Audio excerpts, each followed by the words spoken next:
బలగం cinema ఇప్పటికే Los Angeles cinematography award, Ukraine ఓనికో awards, Washington DC cinema festival award, around international అవార్డులలో పలు విభాగాల్లో అవార్డులు గెలుచుకుంది. దీంతో సినిమాని మరిన్ని ఫిల్మ్ ఫెస్టివల్స్, అవార్డులకు పంపిస్తున్నారు.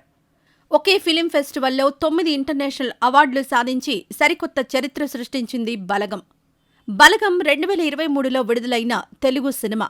శిరీష్ సమర్పణలో దిల్ రాజు ప్రొడక్షన్స్ బ్యానర్పై హర్షిత్ రెడ్డి, హన్షిత నిర్మించిన ఈ సినిమాకు వేణు ఎల్దండి దర్శకత్వం వహించాడు. ప్రియదర్శి, కావ్య కళ్యాణ్ రామ్, సుధాకర్ రెడ్డి, మురళీధర్ గౌడ్ ప్రధాన పాత్రల్లో నటించిన ఈ సినిమా 2023 మార్చి 3న విడుదలై మార్చి 24న Amazon Prime Video, Simply South ఓటీటీల్లో విడుదలైంది. దర్శకుడు వేణు స్వగ్రామం సిరిసిల్ల కావడంతో రాజన్న సిరిసిల్ల జిల్లాలోని పలు గ్రామాలైన కోనరావుపేట మండలంలోని కొలనూర్, కనగర్తి, నాగారం, ధర్మారం, తంగళ్లపల్లి, అగ్రహారం జిల్లాల గ్రామాల్లో 50 రోజుల పాటు ఈ సినిమా షూటింగ్ జరిగింది. బంధుత్వాలను కలిపే చిన్న చిన్న డైలాగులతో తొలిసారిగా సుమారుగా 200 మందికి పైగా గ్రామస్తులు ఈ సినిమాలో నటించారు. పల్లెటూరి నేపథ్యంలో సాగే ఈ సినిమా ప్రకృతి అందాలతో పాటు షూటింగ్కు అనువుగా ఉన్న ఓ పాత ఇంటిలో చిత్రీకరించారు. వేణు హైదరాబాద్లో అడుగుపెట్టిన 8 ఏళ్లకు అంటే 2004లో తెరపైన కనిపించారు. మున్నాలో టిల్లు పాత్రకు మంచి గుర్తింపు వచ్చింది. తర్వాత రణం, సిద్ధు ఫ్రం శ్రీకాకుళం, అవునన్నా కాదన్నా సినిమాలు నాకు గుర్తింపు తెచ్చాయి. కానీ బ్రేక్ రాలేదు. ఆ తర్వాత 2013లో ఈటీవీ జబర్దస్త్లో పనిచేశా.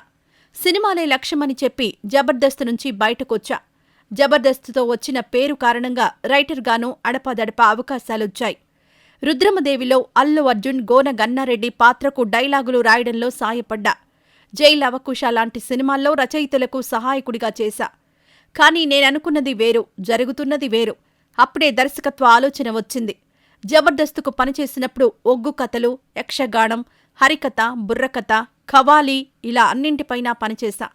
మన కళలన్నా, సంప్రదాయాలన్నా ప్రత్యేకమైన అభిమానం.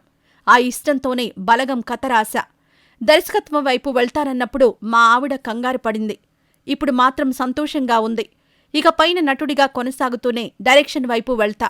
క్యారెక్టర్ ఆర్టిస్టుగా నన్ను నిరూపించుకుంటా. అన్ని రకాల భావోద్వేగాలు పలికించగలనన్న నమ్మకాన్ని బలగంతో ఇచ్చా. బలగంతో నా ఆత్మవిశ్వాసం, బలం 1000 పెరిగినట్లనిపిస్తోందని వేణు అన్నారు. అయితే చిన్న సినిమాగా రిలీజై పెద్ద విజయం సాధించింది బలగం. కలెక్షన్స్తో పాటు పేరు కూడా సంపాదించింది. తెలుగు రాష్ట్రాల్లో ఈ సినిమాపై ప్రేక్షకులు, ప్రముఖుల నుంచి అభినందనలొస్తున్నాయి. ఇప్పటికే పలు అంతర్జాతీయ అవార్డులు కూడా అందుకుంది బలగం సినిమా. తాజాగా ఓ ఫిలిం ఫెస్టివల్లో బలగం సినిమా ఏకంగా 9 విభాగాల్లో అవార్డులు సాధించింది. ఇటీవల ప్రకటించిన ఇండో ఫ్రెంచ్ ఇంటర్నేషనల్ ఫిలిం ఫెస్టివల్లో బలగం సినిమా 9 విభాగాల్లో అవార్డులు సాధించి అందరినీ ఆశ్చర్యపరిచింది.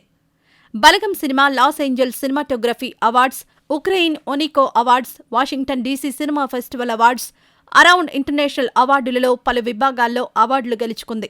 దీంతో ఇంటర్నేషనల్ వైడ్గా ఈ బలగం చిత్రానికి మరింత బలం చేకూరుతుంది. అయితే ఈ సినిమాను దాదాపుగా ఇండియాలో అన్ని ముఖ్య భాషల్లో డబ్ చేసి రిలీజ్ చేసే ప్లాన్లు చేస్తున్నారట. అంతేకాకుండా ఇంటర్నేషనల్గా కూడా పలు భాషల్లో డబ్ చేసి గ్రాండ్ రిలీజ్ ఒక్కొక్కటిగా చేసే ప్లాన్ చేస్తున్నట్టుగా తెలుస్తోంది. Balagam cinema Indo French international film ఫెస్టివల్లో బెస్ట్ ప్రొడ్యూసర్ ఫీచర్ ఫిల్మ్కు గాను Hanshitha, Harshith, debut film maker critics చాయిస్కి గాను director Venu, best actor feature ఫిల్మ్కు గాను ప్రియదర్శి, బెస్ట్ యాక్టర్స్ ఫీచర్ ఫిల్మ్కు గాను Kavya Kalyan Ram, best supporting actress feature ఫిల్మ్కు గాను Rupalakshmi, best music director feature ఫిల్మ్కు గాను Bheem Ceciroleo, best editor feature ఫిల్మ్కు గాను Chintala Madhu, best cinematography feature ఫిల్మ్కు గాను ఆచార్య వేణులకు అవార్డులు వరించాయి. దీనిపై చిత్ర యూనిట్ సంతోషం వ్యక్తం చేసింది. పలువురు చిత్ర యూనిట్ని అభినందిస్తున్నారు. నా సినిమాని ఇంతలా ఆదరిస్తున్న తెలుగు ప్రేక్షకులకు నా వందనాలు అంటూ వేణు పేర్కొన్నారు. ఇక బలగం సినిమాని మరిన్ని అవార్డులు, కుదిరితే ఆస్కార్ అవార్డుకు కూడా పంపిస్తామని దిల్ రాజు ఇటీవల పేర్కొన్న సంగతి తెలిసిందే. మరి బలగం సినిమా భవిష్యత్తులో ఇంకెన్ని అవార్డులు సాధిస్తుందో చూడాలి.